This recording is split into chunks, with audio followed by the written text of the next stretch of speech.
How do you identify and exploit a bad bishop in chess? Imagine your bishop is stuck behind a wall of pawns, unable to see or influence much of the board. That's what we call a bad bishop. It's a piece that can't move freely and often becomes a weakness in your position. To spot one, look at your pawn structure.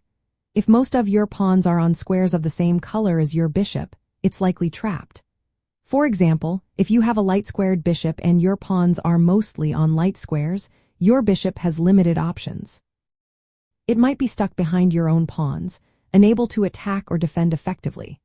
Another sign is when your bishop is inside a pawn chain with no open diagonals nearby.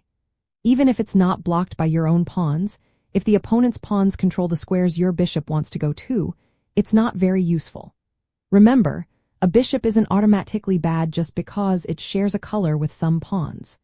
Its usefulness depends on whether it can find active squares and influence the game. If the pawn structure is flexible or you can reposition the bishop outside the pawn chain, it can still be a strong piece. Now, once you identify a bad bishop, you can use it to your advantage. If you have a bad bishop, consider trading it for a more active piece, especially if your opponent has a good bishop of the same color. This can simplify the game and remove a weak spot. Alternatively, try to activate your bad bishop by advancing pawns or exchanging pawns to open up diagonals. Moving it to a different part of the board might turn it into a more useful piece. If your opponent has a bad bishop, avoid trading it too early. Keeping it on the board can be a strategic advantage because it limits your opponent's options. You can also work on fixing your pawn structure to keep the bishop trapped or create weaknesses on the opposite color to control key squares. In the middle game, a bad bishop can be a real obstacle, especially if the position is closed with many pawns. Knights often outperform bad bishops in these situations because they can jump over pawns and reach active squares more easily. In the endgame, a bad bishop can become a liability because with fewer pieces, it's harder to hide its inactivity.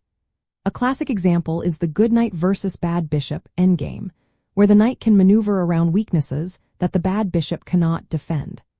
To sum up, a bad bishop is mainly identified by its limited mobility caused by pawn structure. Trading it for a more active piece is often a good move. If your opponent has a bad bishop, avoid exchanges and try to keep it on the board to limit their options. Remember, knights tend to outperform bad bishops in closed positions, so consider that in your plans. Recognizing these patterns and applying these ideas will help you make smarter decisions about your bishops and take advantage of your opponent's weaknesses.